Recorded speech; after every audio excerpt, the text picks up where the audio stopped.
የጋራ ድምፃችን የሆነው አብሮነት ዲጂታል ሚዲያ ነው። ሼር፣ ሰብስክራይብ በማድረግ ቤተሰብ ይሁኑ። አብሮነት ዲጂታል ሚዲያ የሁላችንም ድምፅ። ሰላም ውድ የፕሮግራማችን ተከታታዮች እንደምን ሰነበታችሁ? እንደሚታወሰው የዛሬ ሳምንት የኮሎኔል መንግስቱ ኃይለማርያም 84ኛ የልደት በዓልን አስመልክቶ በቪዲዮ የታጀበ አንድ ፕሮግራም ወደ እናንተ አቅርበን ነበር። በዛ ጊዜ ቃል የገባንላችሁ የኮሎኔል መንግስቱ ኃይለማርያም የመኖሪያ ግቢ በዚምባብዌ ሀረሬ እኛ ያደረግነውን ጉብኝት እንደምናቀርብላችሁ ቃል በገባነው መሰረት ዛሬ እንዲህ አድርገን ዘግበነዋል። ከተለያዩ የአውሮፓ ሀገሮች ተወጣተው በአዲስ አበባ መሰባሰቢያቸውን አድርገው የተገናኙት የቀድሞ የኩባ ተማሪዎች የጉዞ ዝግጅታቸውን አጠናቀው ከቦሌ ዓለም አቀፍ አውሮፕላን ማረፊያ ወደ ዚምባብዌ በቀጥታ በመብረር ከ4 ሰዓት የበረራ ቆይታ በኋላ ሀረሬ ሮበርት ጋብርኤል ሙጋቤ አየር ማረፊያ ደረሱ። በወቅቱ ሀረሬ በሞቃታማ አየር ንብረት ድባብ ውስጥ የምትገኝ የሰዎች ወከባና ግርግር የማይስተዋልባት ረጋ ያለች ከተማ መሆኗ ለአብሮ አደግ ተጓዦቹ ግርታን የፈጠረ እንግዳ ነገር እንደነበር ያስታውሳሉ። አብሮ አደጎቹ የኩባ ተማሪዎች የመጡበትን ዓላማ ለማሳካት ሳይውሉ ሳያድሩ እንደ ወላጅ አባት የሚቆጥሯቸውና ባለውለታቸው ወደ ሆኑት የቀድሞ ፕሬዝዳንት ኮሎኔል መንግስቱን ለማግኘት ከፍተኛ ፍላጎትና ጉጉት ስላደረባቸው ወደ መኖሪያ ቤታቸው ለመሄድ ተጣደፉ። አብሮ አደጎቹ የኩባ ተማሪዎች የመጡበትን ዓላማ ለማሳካት ሳይውሉ ሳያድሩ እንደ ወላጅ አባት የሚቆጥሯቸውና ባለውለታቸው ወደ ሆኑት የቀድሞ ፕሬዝዳንት ኮሎኔል መንግስቱን ለማግኘት ከፍተኛ ፍላጎትና ጉጉት ስላደረባቸው ወደ መኖሪያ ቤታቸው ለመሄድ ተጣደፉ። አብሮ አደጎቹ ጊዜ ሳያጠፉ ከጋዜጠኛና ደራሲ ገነት አየለ ጋር በመሆን ከሀረሬ ከተማ ወጣ ብላ ወደምትገኘው መንደር የኮሎኔል መንግስቱ መኖሪያ ቤት ተጉዘው እንደደረሱ የተደረገላቸው ሞቅ ደመቅ ያለ አቀባበል አባት ለልጆቹ ከብዙ ጊዜ በኋላ ሲያገኛቸው የሚያደርገውን የናፍቆት አቀባበል ተደረገላቸው።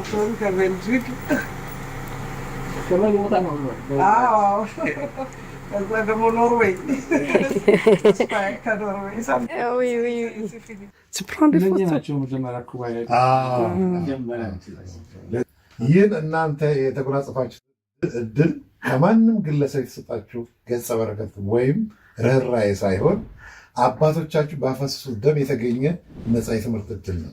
እንዲሁም የወደፊቷ ኢትዮጵያ የብሩህ ተስፋ ውጥን ነው። ግን አይታየኝም። እንትኑ አለ እዚህ ውስጥ አላችሁ።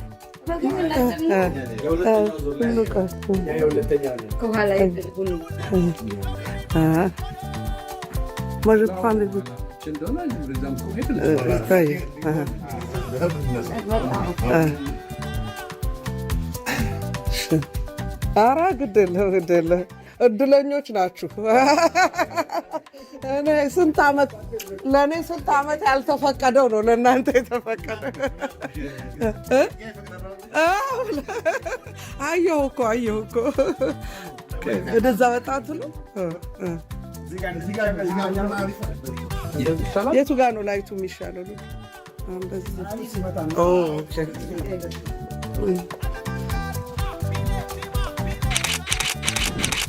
በዚህ አጋጣሚ ከኮሎኔል መንግስቱ ኃይለማርያም ጋር ዳግም በጎልማሳነት ዘመናችን እንድንገናኝ እናም ቤተሰባዊ ግንኙነታችን እንዲደረጅ ላደረገችው ለጋዜጠኛና ደራሲ ለገነት አየለ በመላው የቀድሞ የኩባና የህፃናት አምባ ተማሪዎች ስም ከልብ የሆነ ምስጋናችን እንዲደርሳት ምኞታችን ነው። ኮሎኔል መንግስቱ ኃይለማርያም ልጆቻቸውን በመኖሪያ ቤታቸው ተቀብለው ረጅሙን የስደት ኑሮ በሀረሬ እንዴት እንደነበር በቃላት ካስረዷቸው በኋላ ቅጥር ግቢያቸውን ለማሳየት ተነሱ። እኛም ተነሳን ተከተልናቸው ይላሉ ጎብኚዎቹ። በዚህ ጊዜ ኮሎኔል መንግስቱ መኖሪያቸውን ሲያስጎበኟቸው ይዘዋቸው ሲወጡ ጎብኚዎቹ የፈጠረባቸው ስሜት አንድ ነገር ለምወደው ህዝቤ እውነታውን አስረዳልኝ የሚል መልእክት ለማስተላለፍ የሞከሩ ይመስል ነበር። እውነታው የምትመለከቱት ቪዲዮ ነው። ግን ፋይል ያስፈልጋል ብዙ ጊዜ የግድ ነው የግድ ታሪክ እናስቀምጠዋለን እና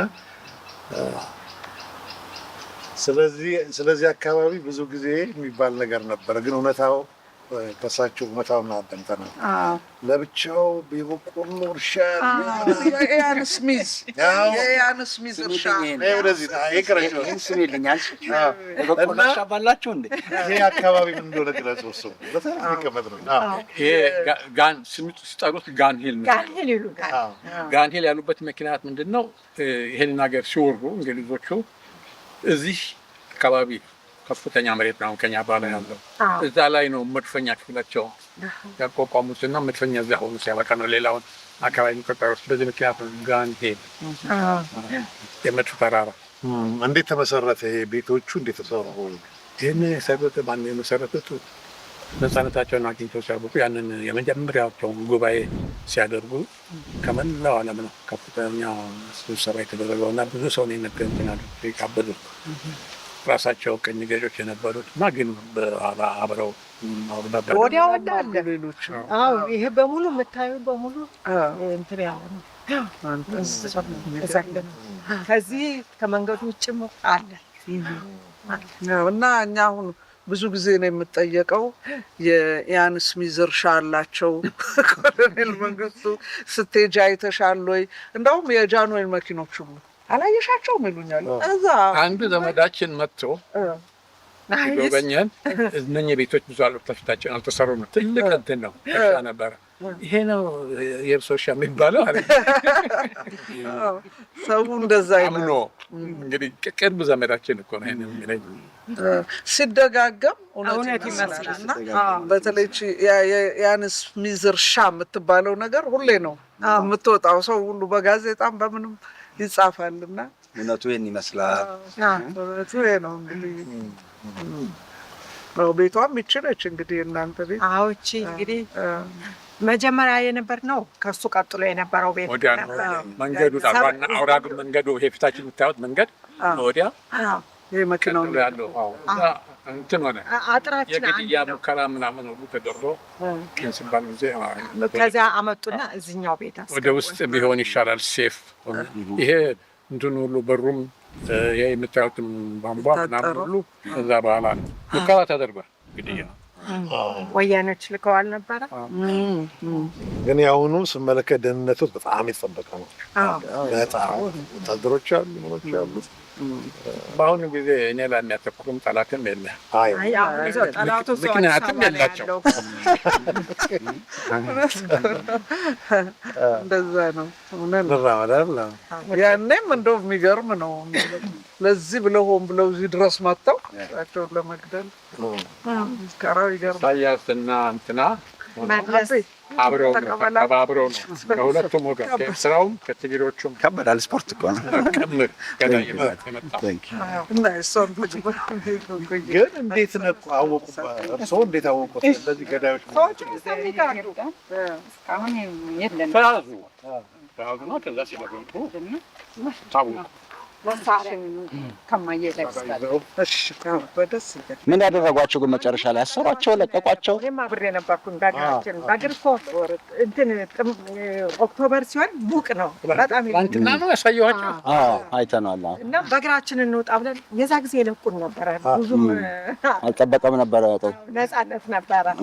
ከዛ እዛ ብቻ መሰለኝ ወደ ላይ ሁላ ሄደናል፣ ርቀናል። መዘጋጃ ቤቱ ድረስ እዛ ድረስ ሄደን ከዛ ስንመለስ አንደኛ በዛ ሙቀት የለበሰው ጃኬት የተሸከመው ቦርሳ ከብዶናል። ግፍ ይላል። ሲያየን ፈገግ አለን።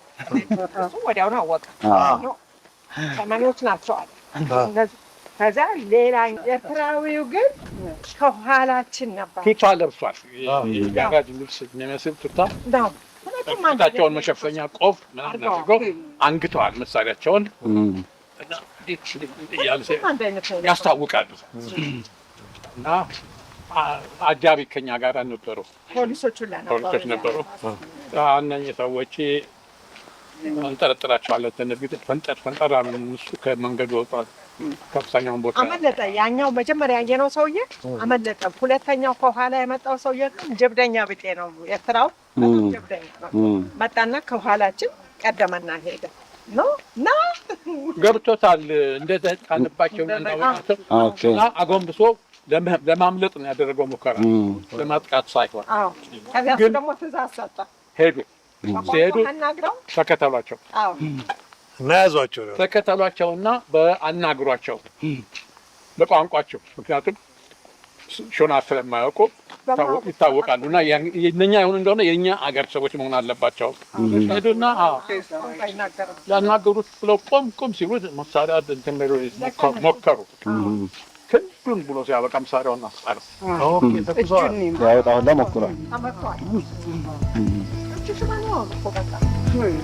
ከዚህ ሲመለስ ከስር ተፈቶ ሲመለስ ኢሳያስ ጀረናል አደረገው።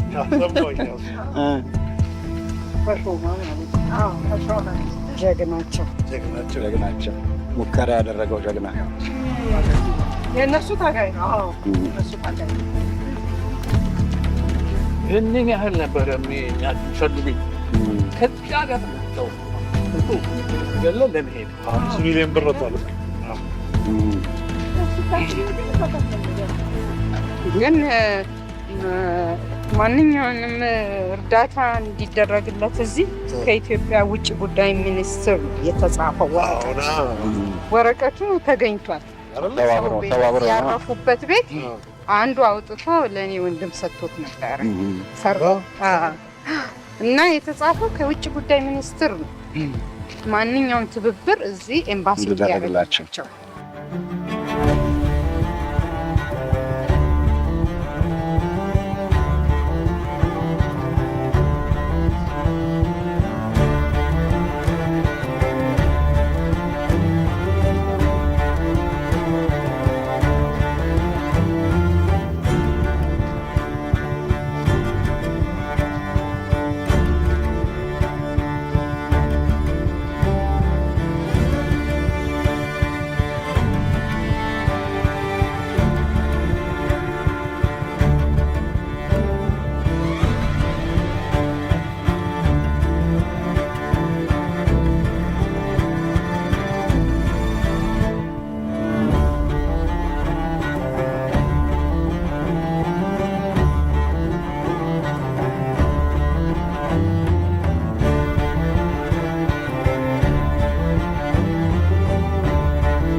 እርሻ ሳያቸው እርሻ ጓሮ ነው እንዴ?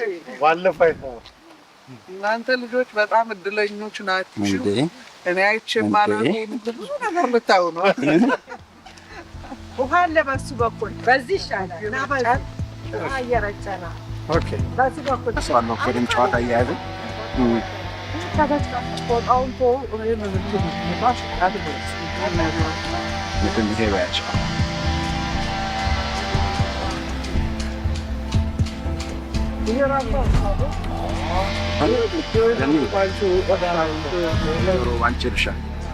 ፓፓያ አላቸው፣ ጎመን አላቸው አለ የሚባለው እርሻ መሬት እንግዲህ ያው ያንስ ሚዝ የተባለው ያንስ ሚዝ የሚባለው ይሄ ነው እርሻው። ገርማ የጓሮ አትክልት እና የእርሶን የጓሮ አትክልት ነው ታዲያ እርሻ አላቸው የሚባል በስንት ትራክተር ነው የታረሰው? ይገርማ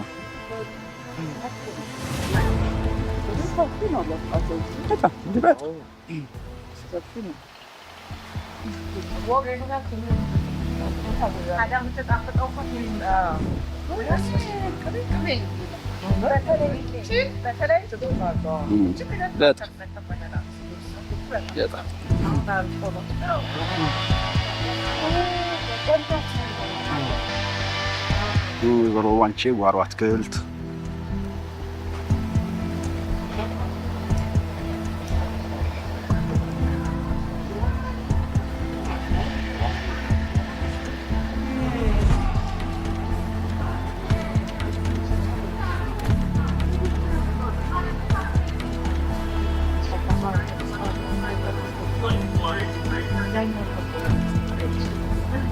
እንዳለ ነው ለተፈቀደ ያ መንገድ ዳር መኪና መግቢያ ቤት ተሰራ ናለና ሁለተኛ መውጫ መግቢያችን እዚያ ጋር ነው ፖሊሶቹ ይዘጉ የነበረው መገንጠያዋ ላይ ነውና ሰው እስከ መቼ ነው ለጥበቃ የተባለ ሰው አያሳለ ስለዚህ አሁን እስከመጣን 30 ጠቅላላ 33 ዓመታችን ነው እዚያ 7 ከ33 እስከ 47 ማንሳት እዚህ ቤት ከመጣን ወደ 26 ዓመታችን ልጆቹ እዚህ ነው ያደጉት ማለት ነው አይደል? እየተማሩ አዎ እዚህ የልጅ ልጃችን የሚያደገች አንድ ዓመቷን እዚያ ነው ያከበረው።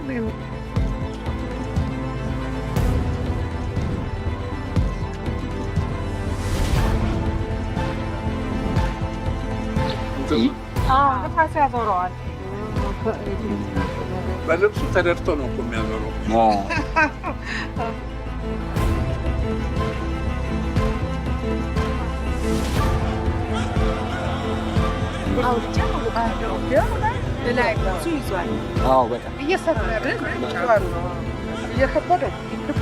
ይወድቃል ራሱ። አቮካዶ እንደዚህ ዛፍ የሚያክል አይመስለኝም ነበረ። እንዴት ስንት መሰለህ ያለኝ? 1 2 3 4 5 አቮካዶ አለ። አምስቱም እዚሁ እኛ ስንገባ የተከል ነው። እዚህ ያደገ ሲከብ ደግሞ ወደ ቆይ አይቀርም። በኋላ ቡና ይዘን እዛች ጋር ቁጭ ብለን በአጠቃላይ ትናንትም እንደተናገርኩት የመጣንበት ዓላማ ሙሉ በሙሉ የተሳካልን አድርጌ ነው የምወስደው። ቀደም ብዬ እንደተናገርኩት ይሄ ከሳቸው ትክክለኛ የሆነ መጥፎም ሰሩ ጥሩም ሰሩ ትክክለኛ የሆነ ያለውን ነገር እንዲያካፍሉን ነው። ምንም ፍላጎታቸው ይሄን ያህል ቢሆንም ምክንያቱም ሌላ ነገሮች ከኋላ ጀርባ ያስከትላልና ሀሳቢ ለህዝብ አይቀር ጥሩ ነው የሚል አስተሳሰብ አላቸው። ነገር ግን እኛ ሀሳቡ ስለምንፈልገው በተለያየ መንገድ ልንይዘው ችለናልና ፋይል ልናደርገው ችለናል። ያ ማንኛውም መንግስት ስህተት ይሰራል። ማንኛውም መንግስት ከዚህ በፊትም ያለውም ወዳኛውም የምናውቃቸው ሁሉ ፖዚቲቭም የሰሩ አሉ፣ ኔጌቲቭ ነገሮችንም የሰሩ አሉ። ግን ኔጌቲቭን ወደ ጎን እየተው ነው እየተማርንበት ደግሞ ጥሩ የሰሩትን ማንሳት ተገቢ ነው ብለን ስለምናስብ ነው የተሰባስበን እዚህ ሀረር ስደት ያሉበት ደረጃ ድረስ የመጣ ነው። ጥሩ ነው እንግዲህ አሁን ዛሬም እንደዛው ነው እና ደግሞ የመጨረሻ ሀሳብ እንለዋወጣለን። ብዙ የምንነጋገረው ነገር አይደለ? የሚቀሩ ሀሳቦች አሉ። አንዳንዴ ሳንናገራቸው ያለፍነውና ስናስባቸው ብዙ የምንጠይቃቸው ጥያቄዎች አሉ። ይሄ እንግዲህ ለታሪክ የምናስቀምጣቸው ነው። ገኔ በጣም ለታሪክ የሚቀሩ ምክንያቱም ሰውና እንጨት ተሰባሪ ነው። አሁንም ቆይተውልናል። ከአሁን በኋላ ደግሞ የሚመጣው አይታወቅም። እኛም ልንሆን እንችላለን አይታወቅም። ስለዚህ ለታሪክ ለሚቀጥለው ትውልድ ምን እንደሆነ ምን እንደሚያስቡ ራሳቸው ቁጭ እናደርጋለን። ደግሞ እድለኞች ምክንያቱም ሜሞሪያቸውም ጥሩ ነው ሁሉ ነገር። ስለዚህ ከእሳቸው አንደበት የምንይዛቸው ነገሮች ለታሪክ የሚቀመጥና እውነታውን እንዲኖረው ለማድረግ የምናደርጋቸው ጥረቶች ስኬታማ ናቸው ብዬ አስባለሁ። በጣም ሆሊዴይንን እንግዲህ 20 ዓመት ሙሉ ተመላለስሽበት ገኒ። ከዚህ ሁሉ ዓመታቶች በኋላ ግን በአሁኑ ያገኘሽው ውጤት፣ በአሁኑ ያገኘሻቸው ኢንፎርሜሽኖች፣ የአሁኑ አቀባበል እንዴት አየሽው? ከሌሎቹ ዓመታት አንፃር ከሌሎቹ ዓመታት የአሁኑ በጣም ይለያል። በዚህ ላይ ደግሞ እናንተም ስላላችሁ ነው። ኦፍኮርስ የመጀመሪያው ትልቅ ሰክሰስ ነበረ፣ ያው መጽሐፉም የተጻፈበት። ግን ከዛ በኋላ ለረጅም ዓመት ደጋግሜ ስመጣ ፍርሃት አለ፣ የመጣው ሪያክሽን ያስነሳው አቧራ ትንሽ አለ አይደል? ፍርሃት እነሱም ፍርሃት ኢን ዘ ሴንስ እንደው ምን አጨቃጨቀን አይነት ነገር ቁጥብ ነበሩ። አሁን ግን ያው እናንተም እያገዛችሁኝ ይበልጥ ደግሞ ታሜ እንደው በጣም እንትን ነው። አንተም ካሜራማኑ የታወቅህ ነህ። በሚገርም ሁኔታ ቲም ወርክ ነው የሰራ ነው። ለምሳሌ ወይዘሮ ባንችን ፎቶ አግኝቼ አላውቅም ነበር አንድም ቀን። እንደው ነሳው እንኳን አስቀምጪው ብለውኝ ለራሴ አስቀምጠዋለሁኝ እንጂ ከወይዘሮ ባንች ጋር ተነስተንም አናውቅም። እና አሁን አብረን ተነሳን፣ ቤተሰቡን ተዋወቅን በደንብ እና ይሄ ለእኔ ትልቅ አቺቭመንት ነው። ከሌላው ጊዜ የተለየ ነው ብዬ የማስበው በዚህ ምክንያት ነው። ውድ የሚዲያችን ተከታታዮች የኮሎኔል መንግስቱ ኃይለማርያም የስደት ኑሮ ክፍል 1ን እንዲህ ባለ ሁኔታ አቅርበንላችኋል።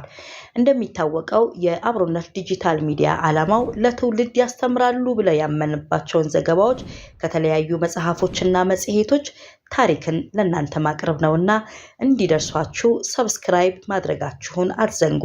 በተጨማሪም አስተያየቶቻችሁ ለኛ ስንቅ ነውና አትቆጠቡ እንላለን። እስከ ሳምንት ቸርን ሰንብት። ይህ የጋራ ድምፃችን የሆነው አብሮነት ዲጂታል ሚዲያ ነው። ሼር፣ ሰብስክራይብ በማድረግ ቤተሰብ ይሁኑ። አብሮነት ዲጂታል ሚዲያ የሁላችንም ድምፅ